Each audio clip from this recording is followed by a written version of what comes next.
নমস্কার বন্ধুরা, Bishu kitchen with village food এই চ্যানেলে আপনাদেরকে অনেক অনেক স্বাগত জানাই। কেমন আছেন সবাই? আশা করি সবাই ভালো আছেন। তো চলুন বন্ধুরা, আজ আমরা চলে এসেছি মাঠে। চলুন আমাদের ধানের জমিটা একটু দেখবো। পাশে যমুনা নদী আছে, চলুন ঘুরে আসি।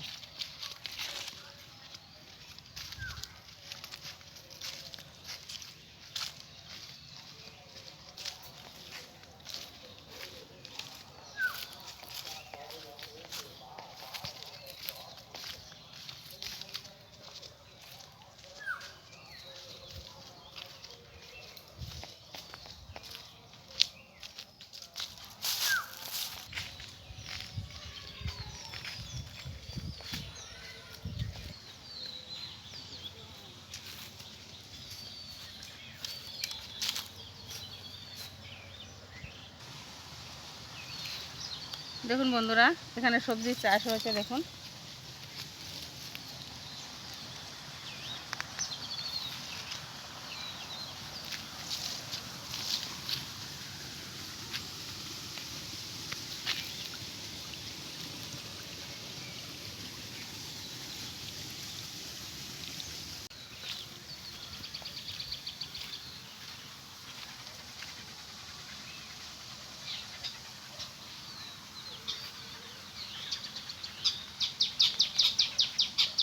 বন্ধুগণ, সবাইকে ধন্যবাদ।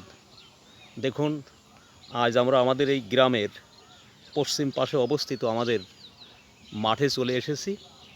যে মাঠটার নাম সাধারণভাবে আবরা বলা হয়, কারণ এই মাঠের পশ্চিম পাশে রয়েছে যমুনা নদী। অবশ্য এখান থেকে দেখা যাচ্ছে না। আমরা এসেছি এখানকার যে প্রাকৃতিক দৃশ্য, সেই প্রাকৃতিক দৃশ্যে কেমন ভরপুর আপনারা নিশ্চয়ই দেখতে পাচ্ছেন। সাথে আপনাদের দিদিও রয়েছে। আপনারা দেখুন যে এদিকে যে আমের বাগান, এদিকে চারিদিকে ধান ক্ষেত দেখা যাচ্ছে। আমরা দাঁড়িয়ে আছি এই সময় একটা পুকুরের পাড়ে, যে পুকুর আপনারা দেখতে পাচ্ছেন।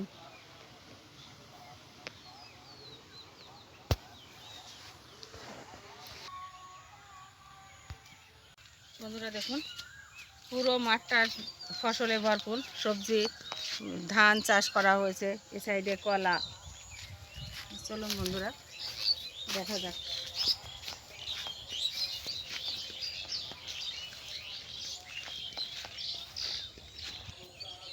দেখুন বন্ধুরা, আমরা কিন্তু ফসলের মধ্যে দাঁড়িয়ে আছি। দেখুন কত সুন্দর শাকও হয়েছে, কি সুন্দর শাক।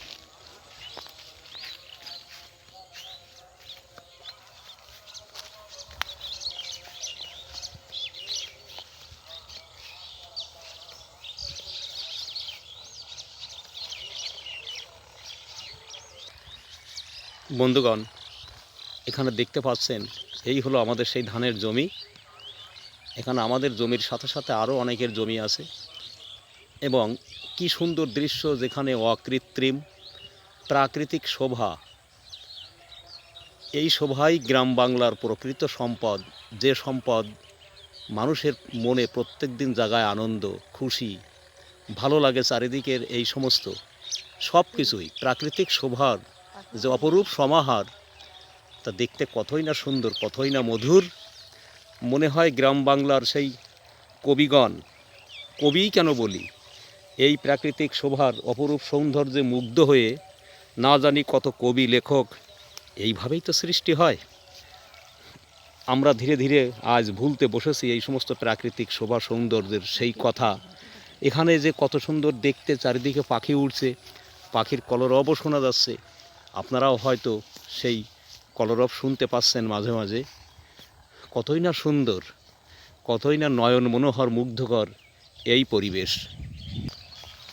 বন্ধুগণ, আমরা ধীরে ধীরে এগিয়ে যাচ্ছি আমাদের সেই নদী যমুনার দিকে। এখান থেকে আর একটুখানি গেলেই যমুনা। নাম তো যমুনা, এবং সত্যিই যমুনা। সেই প্রাচীন কাল থেকেই শোনা যায় সেই যমুনার কথা। চলুন ঘুরে আসি সেই যমুনার তীরে। বন্ধুগণ, আমরা এসে পৌঁছলাম আমাদের সেই যমুনা নদীর তীরে, যা আমাদের বাড়ির পশ্চিম পাশ দিয়ে অন্তত আধা কিলোমিটার দূরে এই যমুনা প্রবাহিত হয়েছে। শোনা যায় এই যমুনা সেই বৃন্দাবনের যমুনার সাথে কোনো এক সময় সংযুক্ত ছিল। কালের প্রভাবে একদিন এই যমুনাতে ধীরে ধীরে ধীরে ধীরে এর স্রোত কমতে থাকে এবং কোনো এক সময় এ দুর্বার গতিতে ছুটে চলত। কিন্তু আজ সেই যমুনা আগের সেই অবস্থায় নেই। আপনারা দেখতেই পাচ্ছেন তার বুকে জমে গেছে শ্যাওলা। কিন্তু এ যে একসময় যমুনা ছিল এবং আজও সেই নামেই পরিচিত, এই যমুনাকে দেখলেই মনে পড়ে বৃন্দাবনের সেই যমুনা। তাই আমরাও গর্বিত। কে সেই বৃন্দাবনে কে যেতে পারে? অনেকেই যেতে পারে, কিন্তু আমরা বৃন্দাবনে না গিয়েও এই যমুনা দর্শনে আমাদের সেই বৃন্দাবনের যমুনার কথাই মনে পড়ে।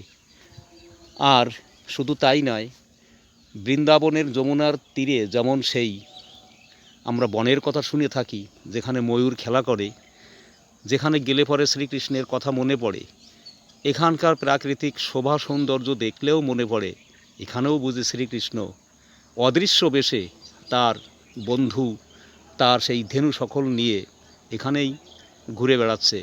আমরা অত্যন্ত গর্বিত, মহিমান্বিত। বন্ধুগণ, যমুনার তীরে অবস্থিত যে সমস্ত বনরাজি, সেই বনরাজি দেখতে কত না সুন্দর, কত নাই মধুর। এই দেখুন, এই পাড়ে একটা বড় বটবৃক্ষ, যার থেকে প্রচুর ঝুরি নেমেছে, অটোমেটিকভাবে আমাদের মনে করিয়ে দেয় এই সেই যমুনা, প্রকৃতই যমুনা। দেখুন, এখানে কেউ কেউ পুজো করে সেই প্রতিমা মাকে, মা সরস্বতীকে এখানে রেখে দিয়েছে। তাদেরও মনে হয়তো কত চিন্তা যে এখানেই মূর্তি রেখে দিলে হয়তো বা একদিন এই মূর্তি রাখার কারণেও তারা একদিন এখান থেকে পুণ্য লাভ করতে পারবেন। সেই অনন্ত বিশ্বাস সবারই মনে আছে। বন্ধুগণ, কালের প্রভাবে আজ আমরা সব কিছুই ভুলতে বসেছি, কিন্তু কখনো কখনো আমাদের মনের কোণে জেগে ওঠে সেই হারিয়ে যাওয়া লীলাসমূহ, হারিয়ে যাওয়া সেই সমস্ত মধুর কথা, মধুর স্মৃতি, মধুর সেই সমস্ত স্মৃতি বিজড়িত যা কিছুই আমাদের মনে সংগুপ্ত অবস্থায় থাকুক না কেন, কখনো কখনো আমাদের মন সেই সমস্ত দেখার জন্য প্রলুব্ধ হয়।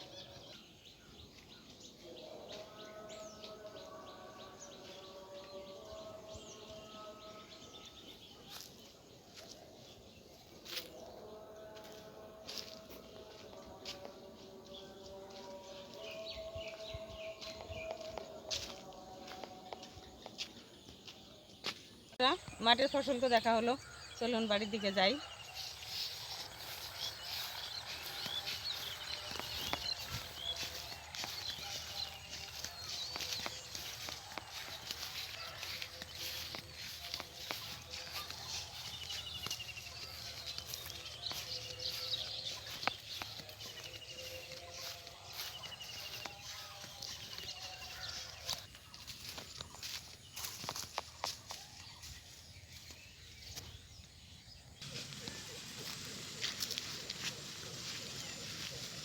বন্ধুগণ, আমরা চলে এসেছি আমাদের গ্রামের কাছাকাছি।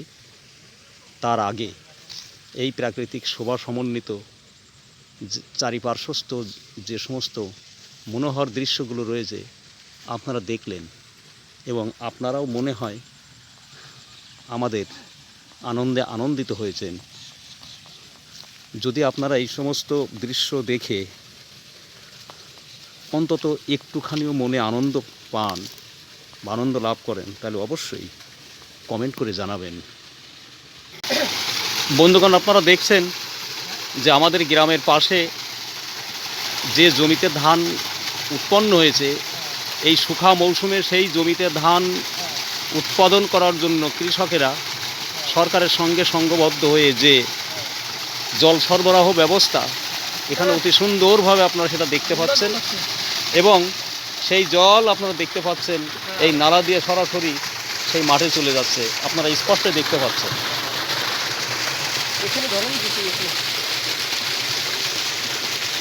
বন্ধুরা, এই প্রাকৃতিক সিনারিটা আপনাদের কেমন লাগলো কমেন্টে অবশ্যই জানাবেন। আর যদি ভালো লাগে তো লাইক কমেন্ট শেয়ার করবেন, সাবস্ক্রাইব করে আমার পাশে থাকবেন, তাহলে এরকম নতুন নতুন ভিডিও আপনাদের সাথে শেয়ার করতে পারবো। ভালো থাকুন, সুস্থ থাকুন, ধন্যবাদ।